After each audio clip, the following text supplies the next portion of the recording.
Assalamualaikum warahmatullahi wabarakatuh. Selamat pagi, salam sejahtera bagi kita semua. Yang terhormat Bapak Kepala Sekolah SMP Negeri 2 Ketangduri, yang terhormat Bapak Ibu Wakil Siswaan Ibu Yepi Yosana, yang mewakili Bapak Kepala Sekolah yang berhalangan hadir, dan yang kami hormati Bapak Ibu Guru, staf, TU, rekan-rekan semua dari SMP Negeri 2 tercinta.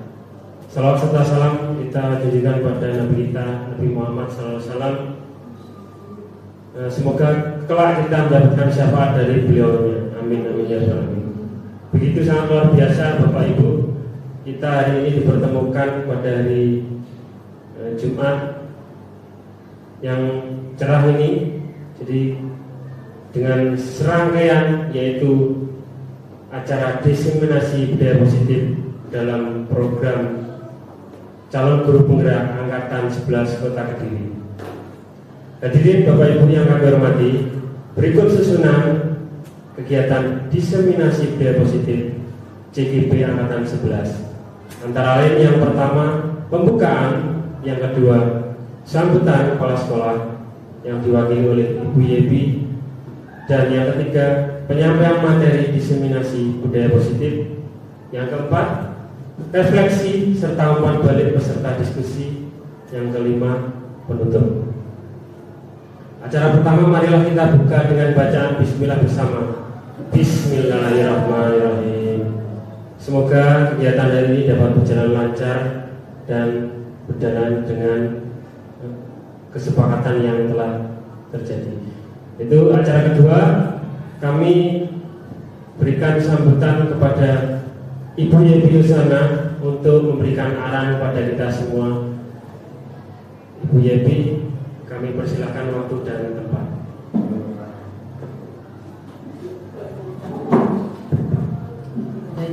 Assalamualaikum warahmatullahi wabarakatuh.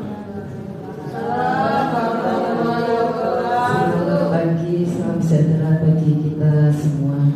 Bapak Ibu yang kami hormati, marilah kita panjatkan puji syukur kehadirat Tuhan Yang Maha Esa, bahwasanya pada hari ini kita bisa berkumpul bersama-sama mengikuti kegiatan pada hari ini Jumat 16 Agustus 2024, yaitu diseminasi budaya positif yang disampaikan oleh calon guru penggerak dari SMP Negeri 2 Kediri, yaitu Bu Krisna Suherlina SPD.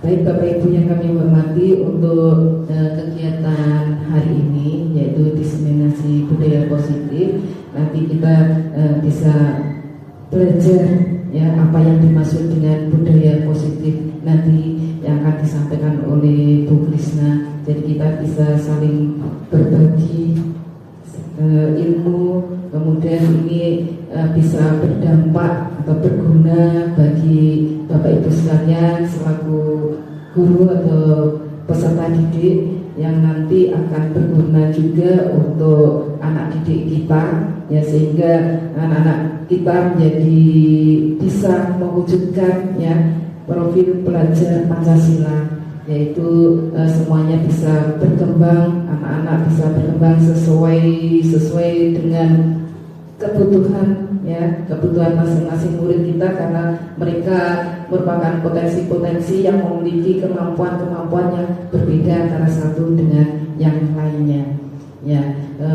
Semoga untuk ini kita mengikuti kegiatan ini bisa membuat kita semakin mempunyai kompetensi, di mana kita selaku peserta didik bisa mengelola pembelajaran kita, menjadi pemimpin dalam pembelajaran tersebut untuk anak didik kita, peserta didik kita, generasi penerus bangsa.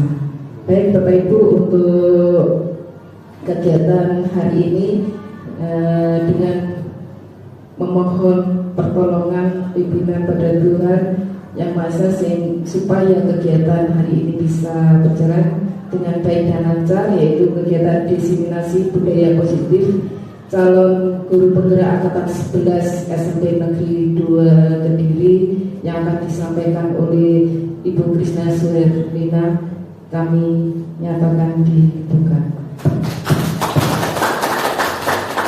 Kemudian dari saya kurang lebihnya mohon maaf. Wassalamualaikum warahmatullahi wabarakatuh.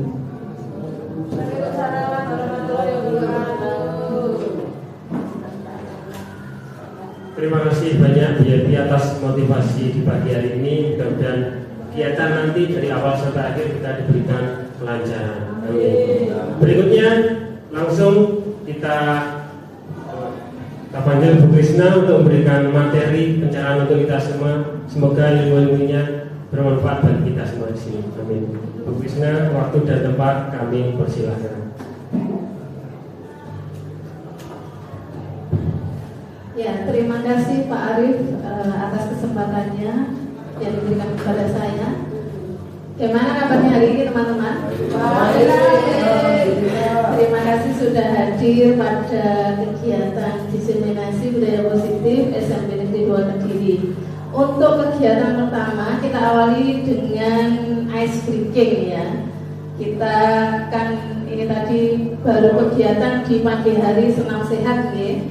Kita monggo kita bersama, silakan berdiri dulu teman-teman.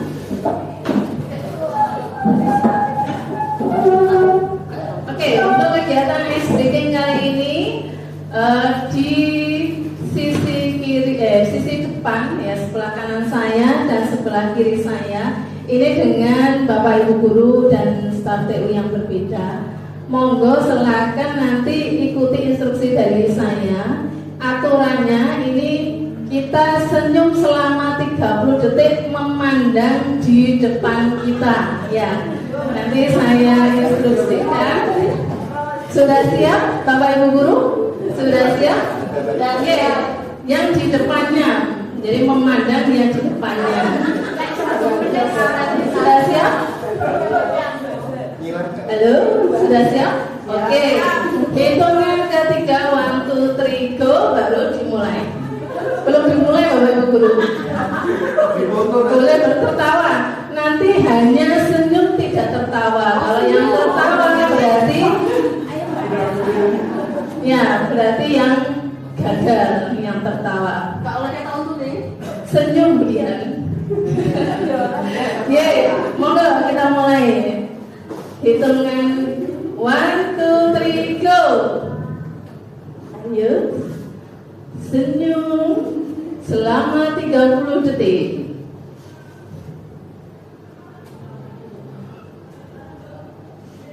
Ini Bapak Ibu guru kuat ya menahan untuk tidak tertawa. Silakan dipandang sisi sebelah depannya, dipandang Pak War, jangan memandang saya, memandang depannya bukan.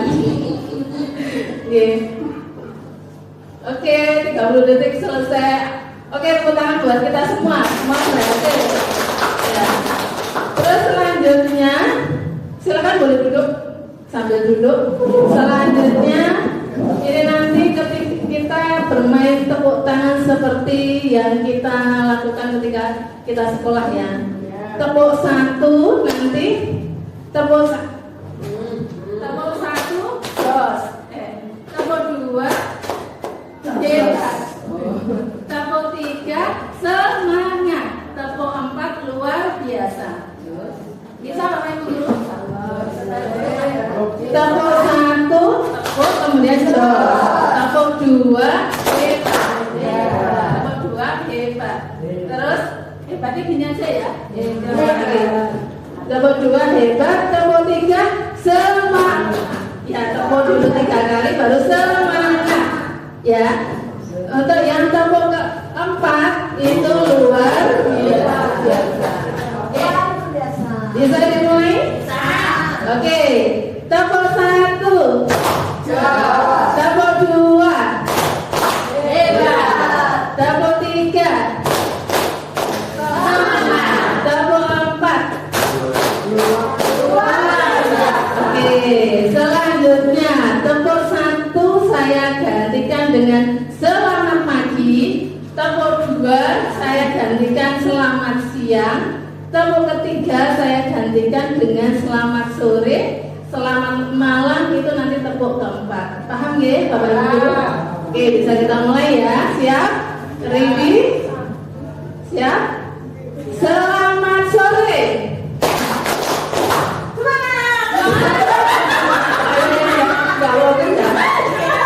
Selamat pagi. Selamat siang. Selamat malam. Oke, tepuk tangan untuk kita semua.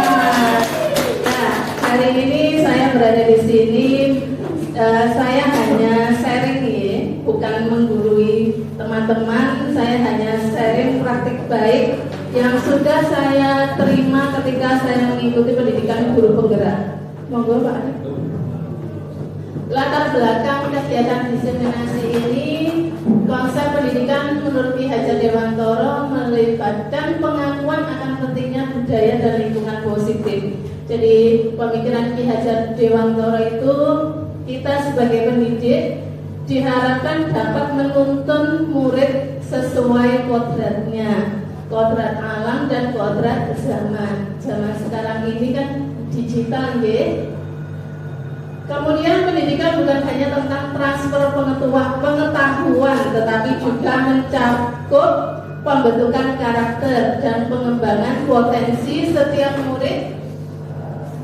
Oleh karena itu menciptakan budaya positif dan lingkungan yang mendukung, inklusif dan nyaman di sekolah menjadi kunci untuk mewujudkan visi pendidikan yang diinginkan. Seperti yang kita ketahui, visi SMP Negeri 2 ini sudah selaras dengan profil pelajar Pancasila, nggih?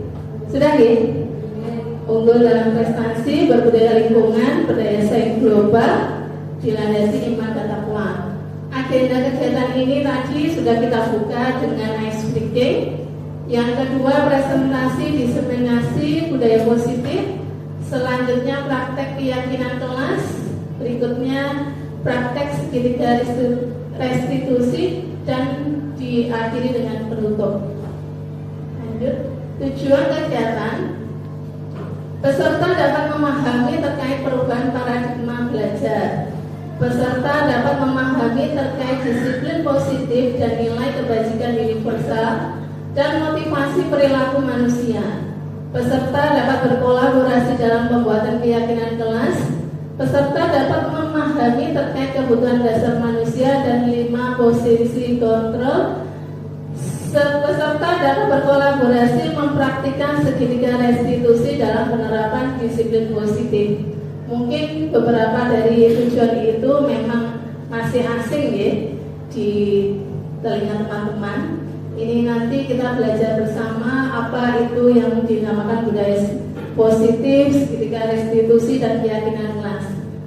Kesepakatan kelas hari ini pada forum diseminasi ini saya sajikan beberapa, nanti boleh ditambah. Yang pertama, berpartisipasi aktif dalam diskusi. Yang kedua, menghargai menghargai pendapat peserta lain. Semua pendapat dan pertanyaan itu berharga.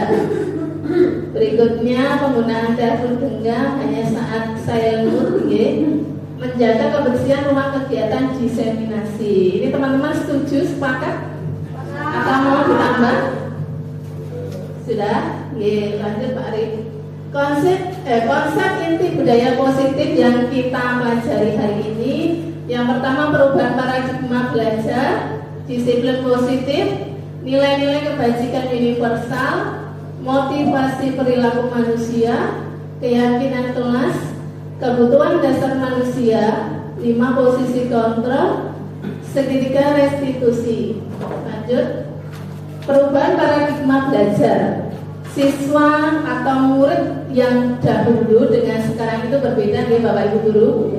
Pembelajaran dengan paradigma baru merupakan pembelajaran yang dirancang berdasarkan prinsip pembelajaran diferensiasi, sehingga para murid sesuai kebutuhannya berkembang sesuai kodrat alam dan zamannya, berdasarkan tahap perkembangan sesuai teori psikologi modern untuk mewujudkan profil pelajar Pancasila.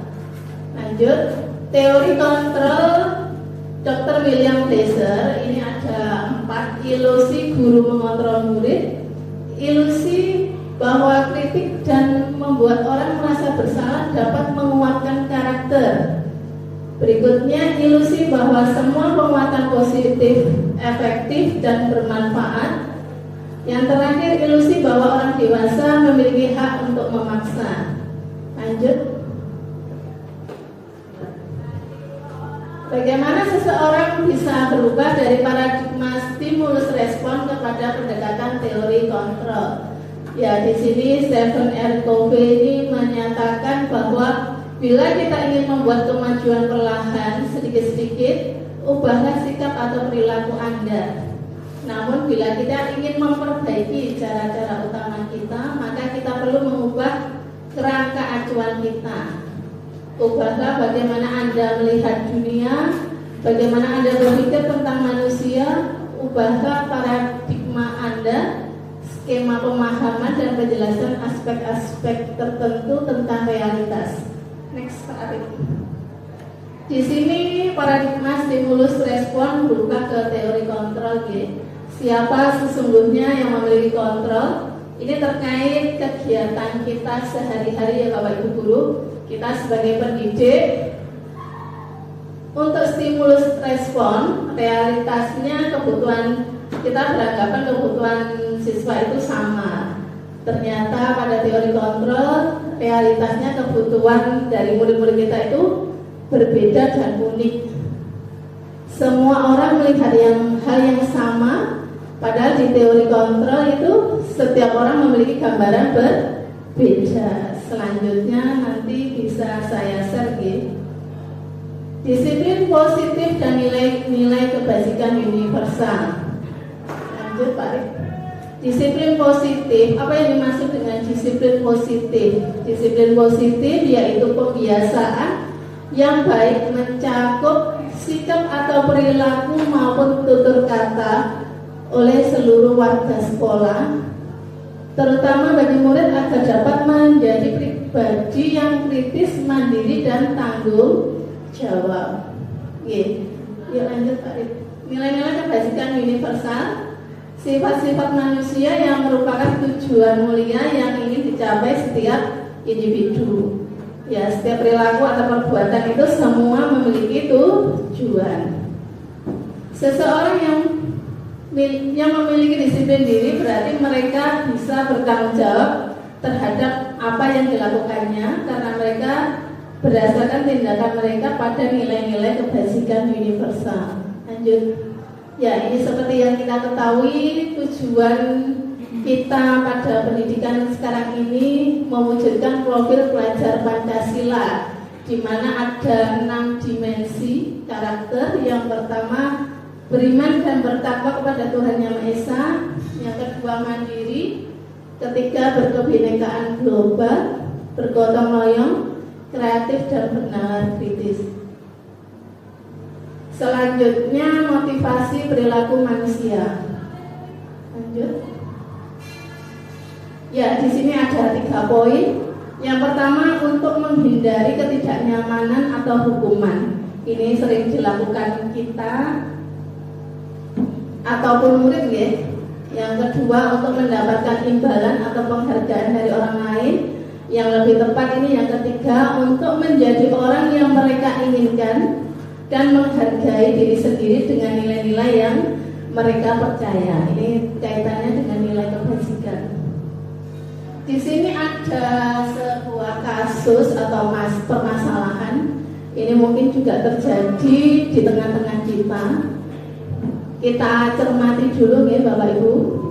Iva kurang menguasai pelajaran matematika, sehingga pada saat pelajaran tersebut berlangsung, dia lebih banyak berdiam diri atau menggambar di buku pelajarannya. Pada saat guru matematikanya Pak Seno menanyakan pertanyaan kepada Iva, ia menjadi gugup dan tak sengaja menjatuhkan tasnya dari kursi, serta tiba-tiba menjadi gagap pada saat berupaya menjawab. Seluruh kelas pun tertawa melihat perilaku Iva yang bicara tergagap dan terkejut tersebut. Pak Seno pada saat itu membiarkan teman-teman Iva menertawakan Iva yang tergagap dan malu luar biasa. dan malahan minta IFA untuk maju ke depan dan berdiri di depan kelas sambil menunjuk hidungnya karena tidak bisa menjawab pertanyaan dari Pak Seno. Kelas semakin gaduh dan anak-anak pun tertawa melihat IFA di depan kelas memegang ujung hidungnya. Kira-kira dari permasalahan atau kasus tersebut itu terjadi di antara kita enggak, di tengah-tengah kita? Pernah terjadi atau belum? Atau bahkan tidak pernah terjadi? Pernah? Pernah terjadi Bu Lastri? Pernah. Oke. Yuk lanjut. Apakah Anda setuju dengan tindakan Pak Seno terhadap IFA? Apakah Bapak Ibu guru setuju? Mengapa kok tidak setuju? Karena mempermalukan IFA di depan temannya. Selain itu, bisa mempengaruhi apa kira-kira Bapak Ibu? Ya, bisa mempengaruhi psikis dari IFA ya. Terus yang kedua, menurut Anda tindakan Pak Seno terhadap IFA adalah sebuah hukuman atau konsekuensi ya? Hukuman. Kenapa kok dikatakan hukuman? Ya, karena berkaitan dengan kegiatan fisik dan membuat psikis IFA itu down.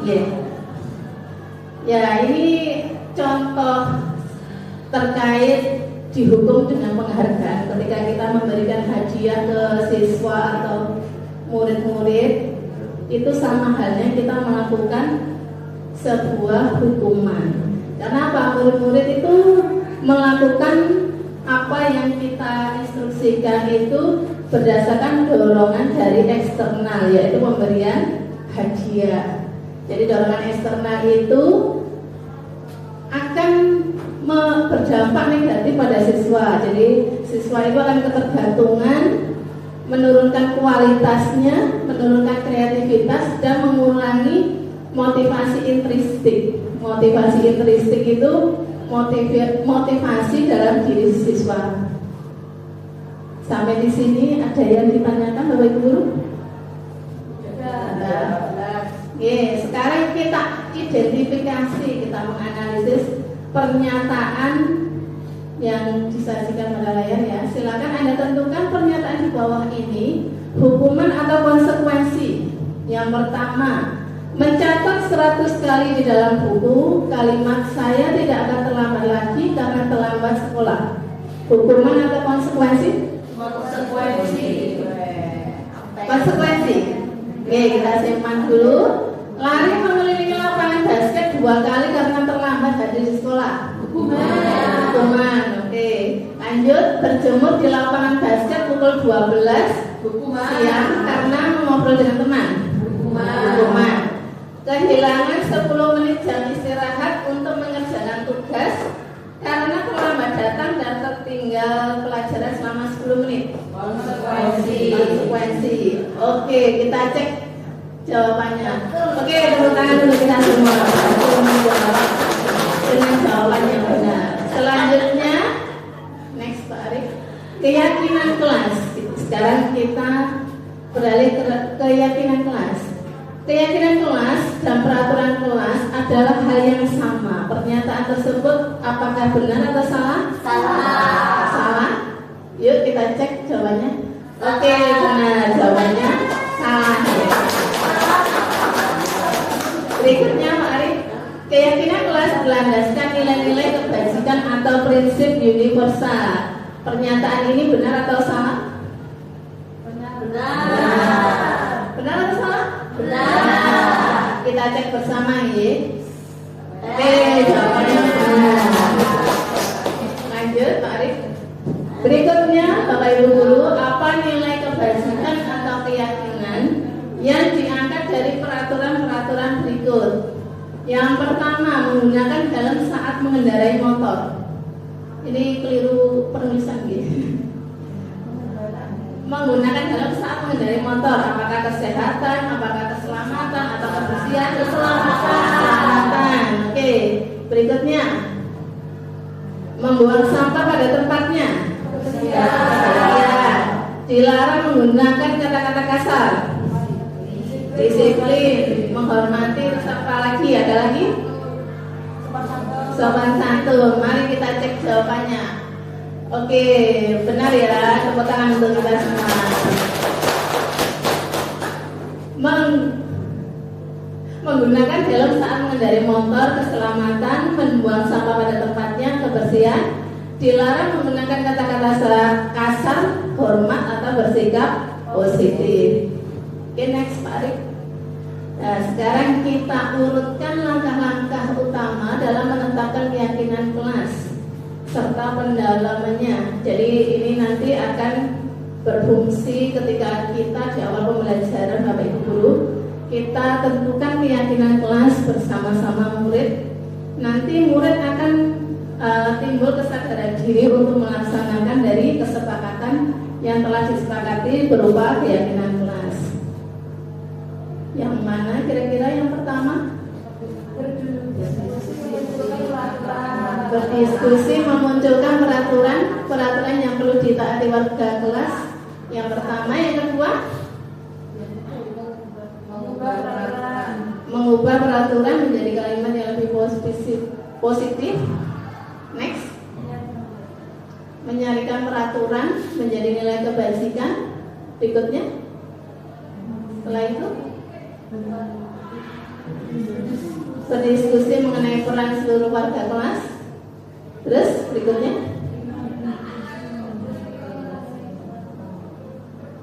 ya sudah tadi berdiskusi mengenai peran seluruh warga kelas. Selanjutnya meninjau ulang keyakinan kelas dari waktu ke waktu. Mari kita cek jawabannya. Oke, ini urutan yang benar ya. Yang pertama, berdiskusi memunculkan peraturan-peraturan yang perlu ditaati warga kelas. Yang kedua, mengubah peraturan menjadi kalimat yang lebih positif.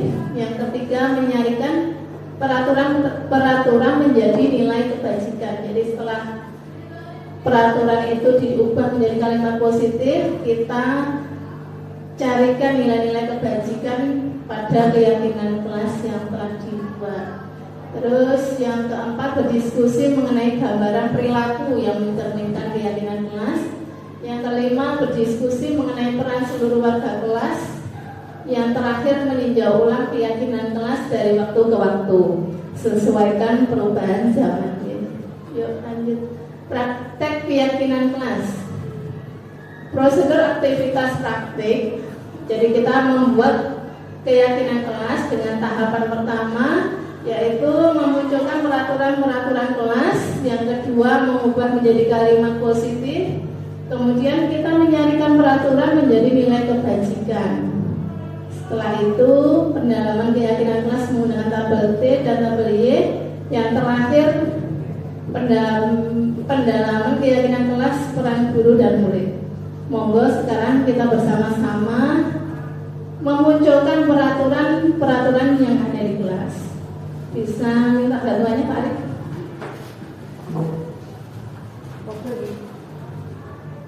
Monggo, kemudian yang sudah selesai bisa ditempel di bagian pojok di bawah kata peraturan kelas.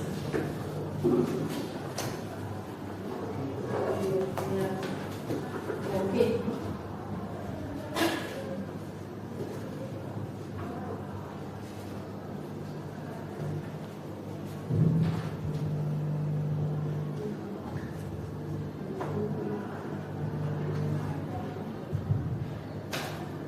Nanti kita identifikasi kalau ada yang sama, jadi dituliskan hanya satu kalimat untuk keyakinan kelas. Monggo Bu Lasri. Terima kasih. Monggo lanjutnya Pak Wan.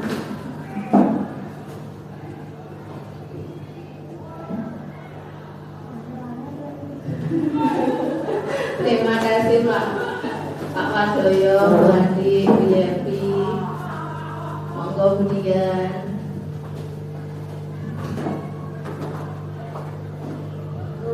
Terima kasih Bu Dian, Bu Indah, Bu Mami, Bu Farid. Terima kasih.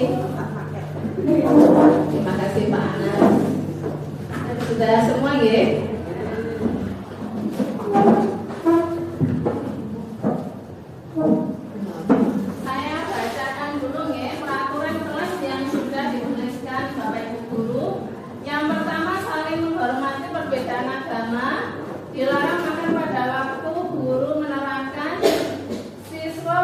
tertib waktu KPM berlangsung, tidak ramai selama KPM, membuang sampah pada tempatnya, tidak boleh mengaktifkan handphone ketika jam pelajaran, tidak boleh tidur saat jam pelajaran, menjaga kebersihan kelas, saling menghargai pendapat sesama teman. Mari kita ubah menjadi kalimat positif ya. Ini tadi kita cermati di sini ada beberapa yang menggunakan kalimat negatif. Yang pertama, saling menghormati perbedaan agama. Ini sudah menggunakan kalimat positif atau belum? Sudah. Saling menghormati.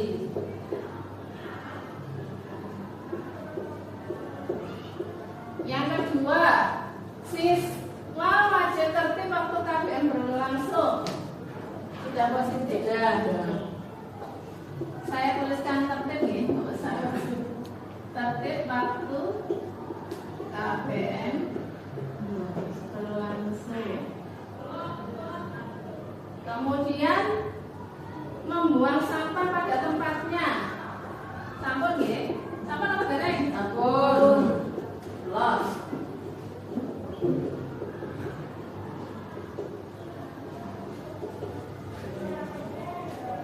Tidak boleh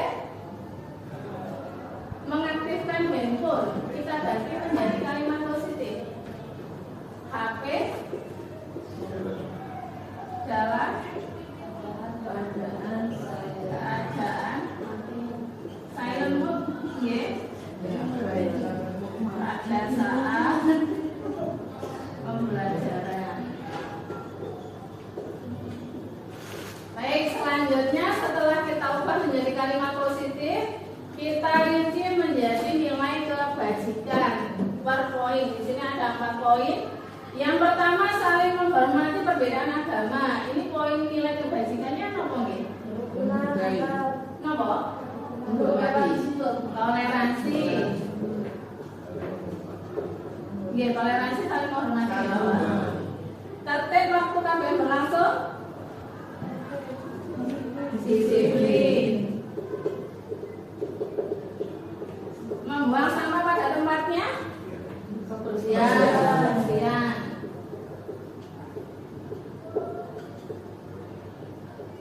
Kemudian HP dalam keadaan silent mode. Disiplin. Oke, berikutnya keyakinan kelas. Ini sudah kita tuliskan, sudah kita ubah menjadi kalimat positif. Jadi kita sudah menyepakati nggih, keyakinan kelasnya ini ada 4. Poin pertama, saling menghormati perbedaan agama. Yang kedua, tertib waktu KPM berlangsung. Yang ketiga, membuang sampah pada tempatnya. Kemudian HP dalam keadaan silent mode pada saat pembelajaran. Minta tolong.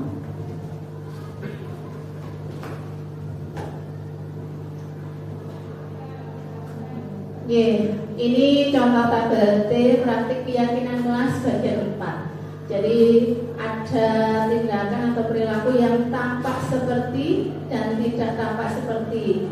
Untuk yang tampak seperti diisi dengan perilaku yang mencerminkan nilai. Contoh, tekun bekerja dan menyimak guru, datang tepat waktu. Terus yang tidak tampak seperti diisi dengan perilaku yang tidak mencerminkan nilai. Contohnya, tidak mendengarkan guru dan acuh tak acuh, datang terlambat. Mungkin dari teman-teman, Bapak Ibu guru ada contoh yang lain? Monggo silakan.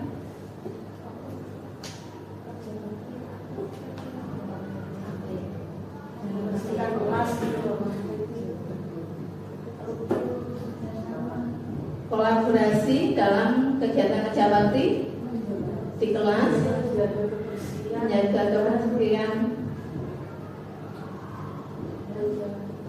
menjaga kebersihan, misalkan tampak seperti itu aktif menjaga kebersihan. Untuk yang tidak tampak seperti membuang sampah sembarangan. Oke, terima kasih Bu Dian.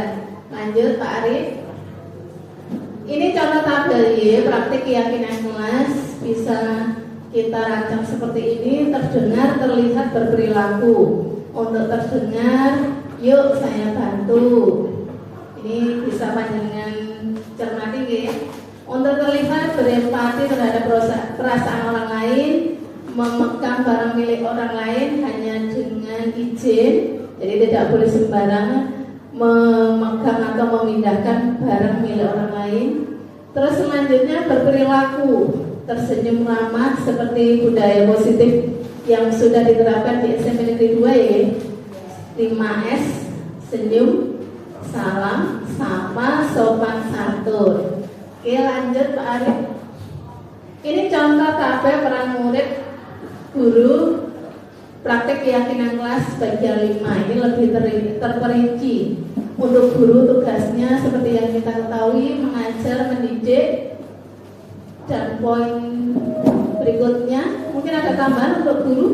Tugasnya guru selain yang saya cantumkan, mengajar, mendidik, menjawab pertanyaan, memberi nilai, membimbing murid berkembang sesuai kodratnya ya. Terus untuk murid tugasnya selain belajar, mencoba menghasilkan yang terbaik dari diri, selain itu apa ya? Ada ide atau masukan?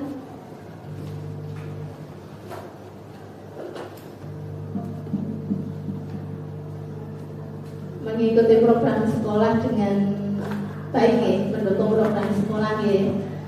Selanjutnya guru tugasnya bukan menyakiti atau disakiti. Mungkin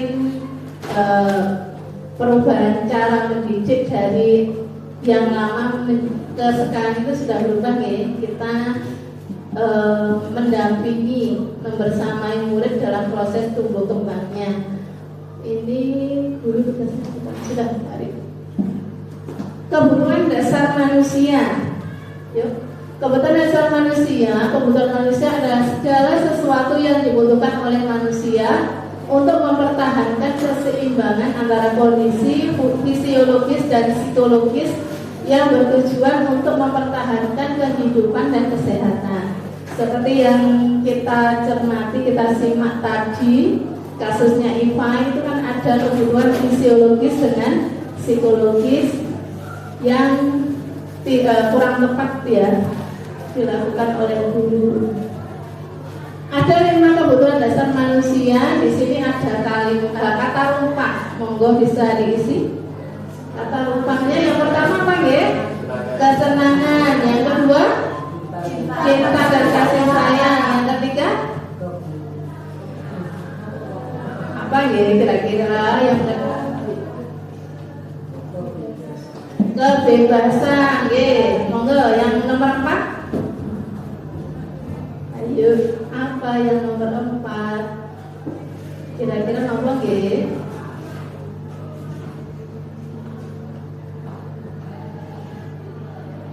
Yang keempat dan kelima? Oke, mari kita cek bersama. Yang pertama kesenangan, yang kedua cinta dan kasih sayang. Semua pasti sudah merasakan cinta dan kasih sayang ya. Yang ketiga kebebasan, yang keempat penguasaan, 5 bertahan hidup. Lanjut Pak Arif. Ya, ada 5 kebutuhan dasar manusia. Di sini saya cantumkan sekalian ya. Kesenangan itu kebutuhan untuk merasa senang, cinta dan kasih sayang, kebutuhan untuk diterima, memberi dan menerima kasih sayang, berkoneksi, kebutuhan kebebasan, kebutuhan untuk diterima. Ini kok sama ya Pak? Ya, untuk diterima, penguasaan, kebutuhan akan pilihan, kemandirian dan sebagainya. Yuk lanjut Pak Arif. Berikut ini saya paparkan terkait 5 posisi kontrol guru. Yang pertama, posisi penghukum. Guru yang berperilaku sebagai seorang penghukum biasanya menggunakan hukuman fisik maupun verbal. Orang-orang yang menjalankan posisi penghukum senantiasa mengatakan bahwa sekolah memerlukan sistem atau alat yang dapat lebih menekan murid-murid lebih dalam lagi. Sebagai penghukum, biasanya menggunakan nada suara tinggi, bahasa tubuh, di antaranya mata melotot dan jari menunjuk-nunjuk menghardik. Hasil dampak dari tindakan guru sebagai penghukum yaitu kemungkinan murid marah dan mendendam atau bersifat agresif. Bisa jadi sesudah kembali duduk, murid tersebut akan mencoret-coret bukunya atau meja tulisnya. Berikutnya, posisi guru sebagai pembuat rasa bersalah. Pembuat rasa bersalah. Pada posisi ini, biasanya guru akan bersuara lebih lembut. Pembuat rasa bersalah akan menggunakan keheningan yang membuat orang lain merasa tidak nyaman, bersalah, atau rendah diri. Di posisi ini, murid akan memiliki penilaian diri yang buruk terhadap diri mereka. Murid merasa tidak berharga dan telah mengecewakan orang-orang yang disayanginya. Pembuat merasa bersalah biasanya menggunakan nada suara memelas atau halus atau sedih. Bahasa tubuhnya merapat pada anak-anak, lesu. Dampak pada murid yaitu murid akan merasa bersalah telah mengecewakan ibu atau bapak gurunya. Murid akan merasa menjadi orang yang gagal dan tidak sanggup membahagiakan orang lain. Kemudian posisi guru sebagai teman. Guru pada posisi teman tidak akan menyakiti murid, namun akan tetap berupaya mengontrol murid melalui upaya persuasif. Posisi teman pada guru bisa negatif maupun positif. Posisi sebagai teman biasanya menggunakan nada suara yang ramah, akrab, dan bercanda. Bahasa tubuh merapat pada murid, mata, dan selalu tersenyum. Hasil yang berdampak pada murid yaitu murid akan merasa senang dan akrab dengan guru. Ini termasuk dampak yang positif, hanya saja di sisi negatif murid menjadi tergantung pada guru tersebut. Bila ada masalah, dia merasa bisa mengandalkan guru tersebut untuk membantunya. Berikutnya, posisi memantau, posisi guru sebagai pembuat rasa bersalah. Memantau berarti mengawasi. Pada saat kita mengawasi, kita bertanggung jawab atas perilaku orang-orang yang kita awasi. Posisi pemantau berdasarkan pada peraturan-peraturan dan konsekuensi. Dengan menggunakan sanksi atau konsekuensi, kita dapat memisahkan hubungan pribadi kita dengan murid. Sebagai seorang yang menjalankan posisi pemantau, dampak pada murid yaitu murid memahami konsekuensi yang harus dijalankan karena telah melanggar salah satu peraturan sekolah. Guru tidak menunjukkan suatu emosi yang berlebihan menjadi marah atau membuat merasa berbuat salah. Yang terakhir, posisi manajer. Posisi terakhir manajer adalah posisi di mana guru berbuat sesuatu bersama dengan murid, mempersilahkan murid mempertanggungjawabkan perilakunya, mendukung murid agar dapat menemukan solusi atas permasalahannya sendiri. Tugas seorang manajer bukan untuk mengatur perilaku seseorang.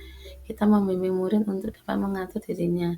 Seorang manajer bukannya memisahkan murid dari kelompoknya, tapi mengembalikan murid tersebut ke kelompoknya dengan lebih baik dan kuat. Manajer menggunakan nada suara tulus, bahasa tubuh tidak kaku, mendekat pada murid. Guru akan mengembalikan tanggung jawab pada murid untuk mencari jalan keluar dari permasalahannya, tentunya dengan bimbingan guru. Posisi kontrol restitusi. Ya, di sini sudah disampaikan ya, teori Diegosen mengemukakan, menyatakan bahwa guru perlu meninjau kembali penerapan disiplin di dalam ruang kelas selama ini. Apakah sudah efektif? Apakah berpusat memerdekakan murid? Atau sebaliknya? Lanjut Pak Arif. Ya, 5 posisi kontrol restitusi. Ini yang pertama penghukum ya. Ini dulu sering dilakukan bagi guru. Yang kedua, pembuat rasa bersalah, teman, pemantau dan manajer. Ini yang paling tepat sebagai manajer. Jadi kita sebagai manajer itu kita menstabilkan identitas anak dulu ketika melakukan kesalahan. Terus yang kedua, validasi tindakan yang salah. Yang ketiga itu membuat keyakinan. Di sini saya berikan kepada teman-teman Bapak Ibu guru di sini lebih rinci, jadi antara motivasi eksternal, motivasi intrinsik, identitas dari kita. Monggo Pak Arif. Jadi segitiga restitusi, yang pertama menstabilkan identitas, yang kedua validasi tindakan yang salah, yang ketiga menanyakan keyakinan. Next Pak Arif. Ini tahapannya. Berikutnya, ini sudah benar ya urutannya. Ada 3 tahapan dalam melakukan restitusi. Next, Pak Arif. Di sini segitiga restitusi. Ini tadi yang sudah saya bagikan kepada Bapak Ibu guru. Bagaimana menstabilkan identitas, validasi tindakan yang salah, menanyakan keyakinan. Untuk yang saya bagikan tadi terkait bagaimana peran kita sebagai guru, sebagai manajer, terus penghukum, terus yang sebaiknya dilakukan itu sebagai manajer. Berikutnya, ini ada video pendek terkait segitiga restitusi. Mari kita simak bersama.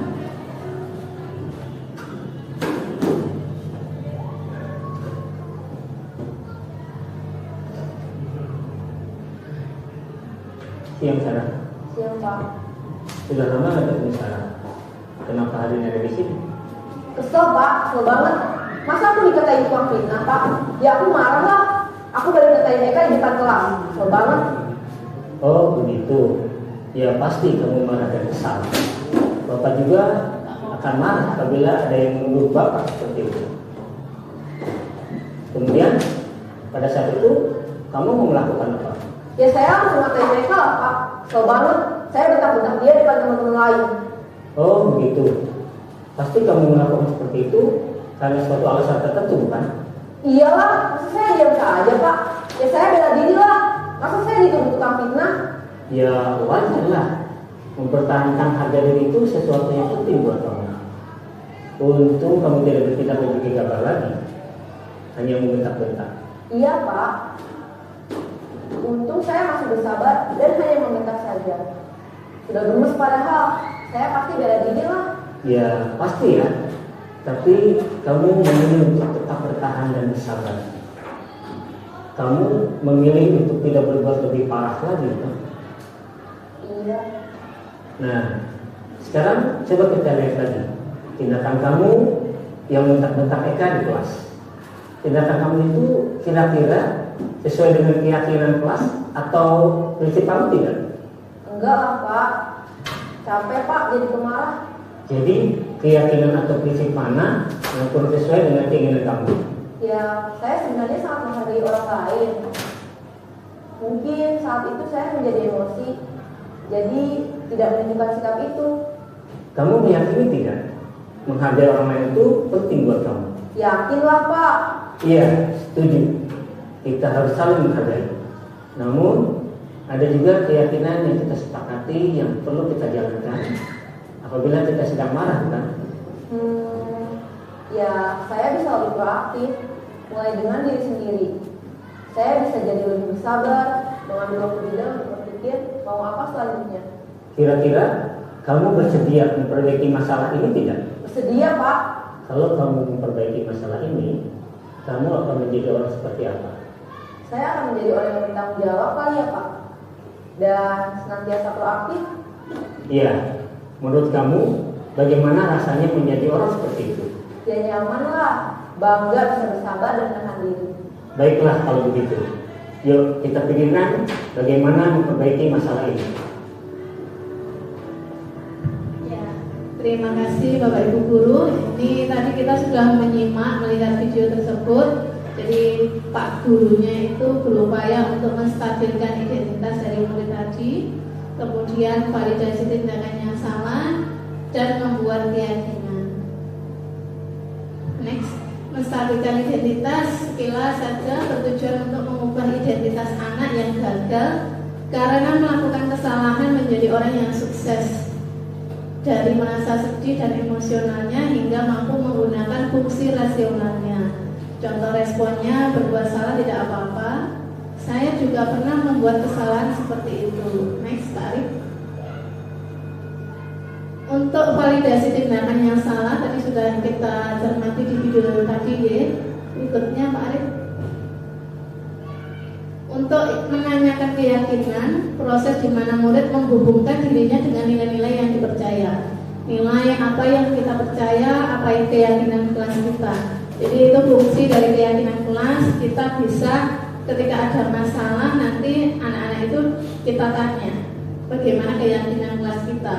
Apakah perbuatan yang kamu lakukan itu sesuai dengan keyakinan kelas kita. Berikutnya, ini ada sebuah kasus. Guru matematika dan wali kelas 8, Ibu Santi sakit sehingga tidak dapat masuk dan mengajar. Akhirnya dicarikan guru pengganti, Ibu Eni. Ibu Eni baru 2 tahun menjadi guru SMP. Beberapa murid perempuan, Vivi dan Natali, mengetahui hal ini dan mulai menggunakan kesempatan dan bersikap seenaknya, tertawa dan tidak mengindahkan kehadiran Ibu Eni. Ibu Eni mencoba menyapa Vivi dan Natali dengan ramah sambil mengingatkan mereka untuk tetap fokus pada pengerjaan tugas. Ayolah tugasnya dikerjakan, nanti ibu ditegur bapak kepala sekolah. Kalau kalian tidak kerjakan tugas, tolong bantu ibu ya. Namun Vivi dan Natali malah jadi tertawa. Ah ibu santai saja bu. Mereka tetap tidak mengerjakan tugas dan malah mengobrol. Keesokan harinya, Ibu Santi memanggil Vivi dan Natali serta menanyakan tentang laporan Bu Eni. Ibu Santi menanyakan apakah mereka bersedia melakukan memperbaiki masalah yang ada. Vivi dan Natali sempat ragu-ragu dan membela diri, namun pada akhirnya mengatakan akan meminta maaf. Ibu Santi menanggapi bahwa tindakan itu boleh saja dilakukan bila mereka sungguh-sungguh ingin meminta maaf. Namun Ibu Santi menanyakan kembali apa yang mereka bisa lakukan untuk menggantikan rasa tidak dihormati Ibu Santi. Baik Vivi maupun Natali mengakui bahwa perilaku mereka tidak sesuai dengan keyakinan kelas. Ibu Santi melanjutkan kembali apa yang akan mereka lakukan untuk memperbaiki masalah. Apakah ada gagasan? Setelah berpikir sejenak, Natali dan Vivi mengusulkan bagaimana kalau mereka mengadakan sebuah diskusi kelompok dengan teman-teman kelasnya. Tema yang mereka pilih adalah penerapan keyakinan kelas, terutama tentang sikap saling menghormati dan bagaimana penerapannya di kehidupan sehari-hari di sekolah. Usulan kedua adalah mengirim email kepada Ibu Eni tentang gagasan mereka tersebut. Mereka pun memberitahu Ibu Eni bahwa mereka telah memberitahu kepala sekolah Pak Hasan bila lain waktu ada ketiadaan guru, maka mereka akan mengusulkan Ibu Eni sebagai guru pengganti. Selanjutnya Pak Arif, next. Pertanyaannya, ini ada 2 pertanyaan romantik. Yang pertama dalam kasus di atas, langkah-langkah restitusi apa yang sudah dijalankan Ibu Santi? Balik tuh. Langkah-langkah restitusi yang dilakukan Ibu Santi, yang pertama Pak, menstabilkan identitas. Apakah sudah? Apa sudah dilakukan Ibu Santi? Menstabilkan identitas? Sudah. Yang kedua, apakah Ibu Santi sudah memvalidasi tindakan yang salah dari Vivi dan Natali? Sudah. Apakah Vivi dan Natali tadi sudah membuat keyakinan? Menyatakan keyakinan? Sudah.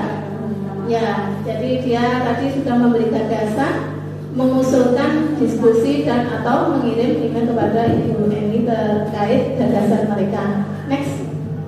Menurut Anda, apakah restitusi yang diusulkan Vivi dan Natali sudah sesuai dengan pelanggaran yang dibuat?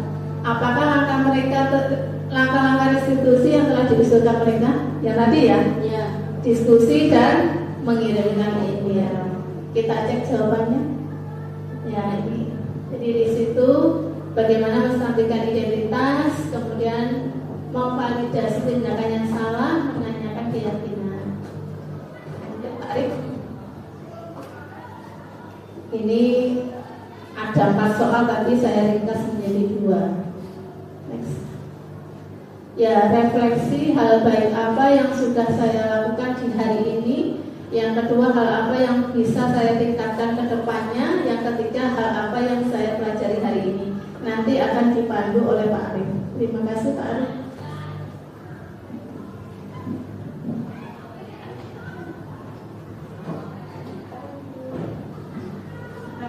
Terima kasih banyak Bu Krisna atas pemaparan materi. Mungkin Bapak Ibu untuk refleksi umpan balik apa saja yang disampaikan oleh Bu Krisna tadi. Mungkin ada umpan balik perwakilan dari Bapak Ibu, Bu Andi atau Bu Dian atau Bu Farid. Monggo Bu Farid.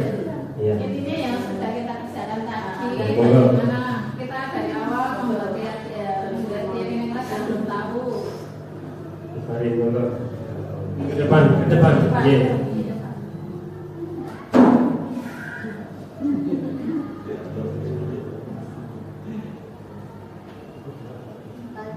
Untuk refleksi menurut saya kita tadi sudah mengetahui atau mempelajari mengenai keyakinan kelas. Jadi kalau mau kita teman-teman semua kalau mau menggunakan itu tadi keyakinan kelas sudah bisa diterapkan untuk ya peraturannya dalam kelas, keyakinan kelas itu tadi. Saya sebelumnya juga pernah mencoba untuk membuat keyakinan kelas tapi masih pada peraturan kelas, belum sampai ke keyakinan kelas, masih banyak menggunakan kalimat negatif. Nah untuk berikutnya saya sudah bisa menerapkan dan semoga kita semua Bapak Ibu guru bisa menerapkan di kelas-kelasnya, terus tetap semangat untuk mendidik siswa-siswanya. Terima kasih.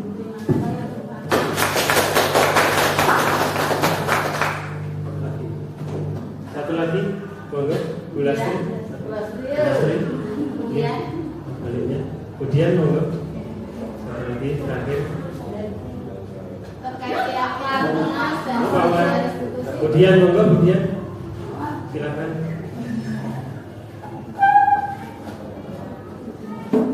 Untuk yang Bu Farid tadi kan sudah terkait keyakinan kelas, kemudian terkait langkah-langkah restitusi. Ya, terima kasih Pak Arif untuk waktu yang diberikan. Saya merasa terbantu sekali dengan paparan yang disampaikan Bu Krisna tadi tentang apa itu restitusi, peran kita seperti apa sebagai guru dalam mendidik anak-anak. Ya, kita tidak boleh mengedepankan emosi, kita harus mengandalkan kontrol diri dulu. Di sini kita sudah mendapatkan pemaparan apa yang harus kita lakukan sebagai guru, cara menerapkan cara yang efektif, bagaimana menghadapi seorang siswa ketika siswa mengalami masalah dengan temannya ataupun dengan gurunya. Terima kasih untuk Bu Krisna atas pemaparannya. Mungkin ini sangat bermanfaat sekali, terutama atau khususnya untuk saya, dan bisa saya terapkan di dalam proses pembelajaran saya. Terima kasih.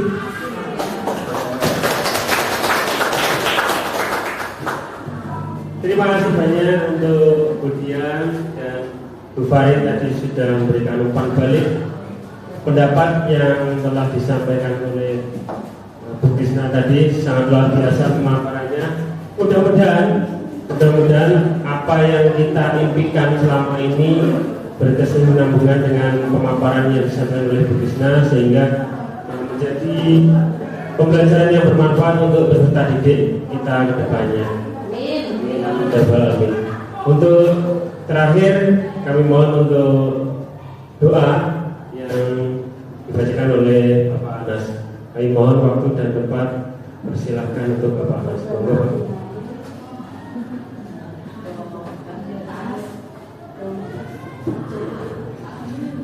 Assalamualaikum warahmatullahi wabarakatuh. Yang saya hormati kepada Bapak Ibu Guru, sebelum mengakhiri untuk acara hari ini, marilah kita berdoa bagi Bapak Ibu Guru yang mempunyai keyakinan lain selain agama Islam. Mari kita berdoa sesuai dengan keyakinan masing-masing. A'udzubillahi minasyaitonir rajim. Bismillahirrahmanirrahim.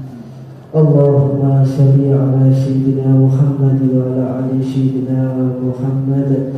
Alhamdulillahi rabbil alamin. Allahumma rabbana atina fid dunya hasanah wa fil akhirati hasanah wa qina adzabannar wa qina adzabannar. Subhanaka rabbil izzati amma yasifun wa salamun alal mursalin walhamdulillahi rabbil alamin. Al-Fatihah.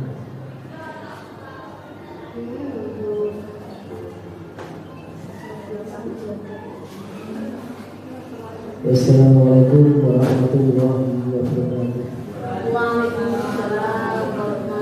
Waalaikumsalam. Terima kasih Pak Anas atas doanya.